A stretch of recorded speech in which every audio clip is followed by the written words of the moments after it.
कि आगे मैं महाराष्ट्र की सियासत को लेकर भी ये जानना चाहता था, व्हाट नेक्स्ट, क्योंकि वो उप मुख्यमंत्री थे प्रदेश के, बहुत बड़े पोस्ट पर थे। अब मैं बात करता हूँ महाराष्ट्र की राजनीति की। जो बात आप देखिए लोगन, देखिए महाराष्ट्र की राजनीति में अजीत पवार एक धुरी बन गए थे। लंबे समय तक तो शरद पवार जो उनके चाचा हैं, उनकी उंगली पकड़कर राजनीति में आए थे और उन्हीं की छत्र छाया में वो आगे बढ़े थे। और हमेशा क्या होता था कि महाराष्ट्र का जब भी कुछ मसला होता था, शरद पवार ही उसको डील करते थे, अजीत पवार उसका पालन करते थे। एक तरह से अजीत पवार उनके सुप्रिया सुले की राजनीति में आने से पहले से ही एक तरह से लोग उनको शरद पवार के उत्तराधिकारी के रूप में देखते थे, क्योंकि भतीजे थे उनके। और पवार परिवार में जिस तरह की एकता और प्यार रहा है, तो लोग यही मानते थे अजीत पवार ही उसके उनके उत्तराधिकारी होंगे। लेकिन बाद में सुप्रिया सुले भी राजनीति में आ गई, जो पवार साहब की बेटी है शरद पवार जी की, और भाई बहन दोनों रहे। लेकिन एक समय ऐसा भी आया कि जब अजीत पवार ने अपना रास्ता अलग लिया, और ये जब कार्यकारी अध्यक्ष उन्होंने बनाया था सुप्रिया सुले और प्रफुल्ल पटेल को शरद पवार जी ने, और उस समय काफी चल रहा था कि अजीत पवार जो है वो अपने को उपेक्षित महसूस कर रहे हैं, अनदेखा महसूस कर रहे हैं और वो अलग राह ले सकते हैं, तब ये फैसला हुआ था। और उसके बाद कुछ दिनों बाद ही फिर अजीत पवार ने एनसीपी में विभाजन करा के और वो बीजेपी के साथ चले गए, सरकार में शामिल हुए। फिर कानूनी लड़ाई चुनाव आयोग तक गई और उसमें एनसीपी का चुनाव चिन्ह और नाम और झंडा सब अजीत पवार को मिला। और लोकसभा चुनाव में भी अजीत पवार शरद पवार से अलग लड़े, उनकी पत्नी लड़ी बारामती से सुप्रिया सुले के खिलाफ और सुप्रिया सुले ने चुनाव में हराया। बाद में अजीत पवार ने राज्यसभा में भेजा सुमित्रा पवार को। और पिछले दिनों अजीत पवार शरद पवार थोड़ा हाशिए पे चले गए थे, क्योंकि जिस तरह विधानसभा में नतीजे आए थे उसमें अजीत पवार का पलड़ा भारी हो गया था। और अजीत पवार एक तरह से स्वाभाविक रूप से शरद पवार की जो विरासत है, जो पॉलिटिकल जो जमीन है, राजनीतिक जमीन, उसके वारिस लोगों ने उनको मानना शुरू कर दिया था।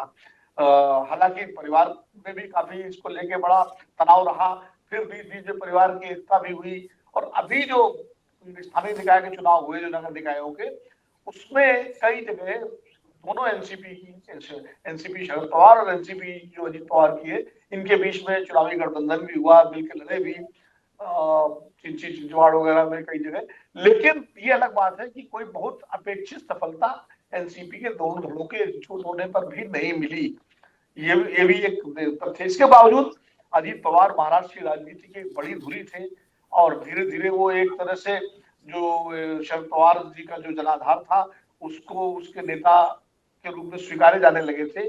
और हम सब लोग यही अंदाज लगाते थे, यही विश्लेषण करते थे कि सुप्रिया, हो सकता है कभी पवार परिवार की एकता हो तो सुप्रिया जी जो है केंद्र की राजनीति करें और अजीत पवार जो है महाराष्ट्र की राजनीति करें। लेकिन आज जो विमान दुर्घटना हुई उसका अजीत पवार जी के निधन के बाद, अब उसका कोई मतलब नहीं रहा, वो तो पटाक्षेप हो गया। लेकिन निश्चित रूप से महाराष्ट्र की जनता अजीत पवार को बहुत दिनों तक मिस करेगी। मैं महाराष्ट्र की राजनीति की बात में बात करेंगे। अजीत पवार के निधन के बाद जो उनका एनसीपी गुट है, उसमें कोई दूसरा नेता मुझे समझ में आता नहीं। हालांकि उनके बेटे हैं अजीत पवार के, जो कमान संभाल सकते हैं उसकी, लेकिन मुझे कहीं ना कहीं अब लगता है कि हो सकता है इस दुर्घटना से शायद पवार परिवार के बीच में कुछ एकता की बात चले और कोई वो पारिवारिक एकता के साथ राजनीतिक एकता भी हो, जो कि हो चुकी है निकाय चुनावों में, तो वो उस तरफ भी बात जा सकती है। अड़चन उसमें यही है कि क्या अगर शरद पवार एनसीपी और अजीत पवार एनसीपी का विलय होता है और मान लीजिए उसकी कमान शरद पवार जी फिर संभालते हैं या सुप्रिया सुले संभालती हैं और अजीत पवार के बेटे हैं, तो उनका बीजेपी से क्या रिश्ता होगा? वो जो मौजूदा सरकार है उसमें शामिल होंगे कि नहीं शामिल होंगे? क्या रास्ता निकलेगा? क्या ऐसा कोई रास्ता निकलेगा कि केंद्र में सुप्रिया सुले शामिल हो जाए और इधर स्टेट में अजीत पवार के बेटे शामिल हो जाए, या वो अपने को बीच से बाहर कर लेंगे? ये कुछ प्रश्न है जिनका उत्तर अभी नहीं दिया जा सकता, लेकिन इस तरह की भी संभावनाएं बन सकती। अगर आप ये वीडियो YouTube पर देख रहे हैं तो हमारे चैनल को सब्सक्राइब कर बेल आइकन दबाएं और Facebook पर देख रहे हैं तो हमारे पेज को लाइक करें।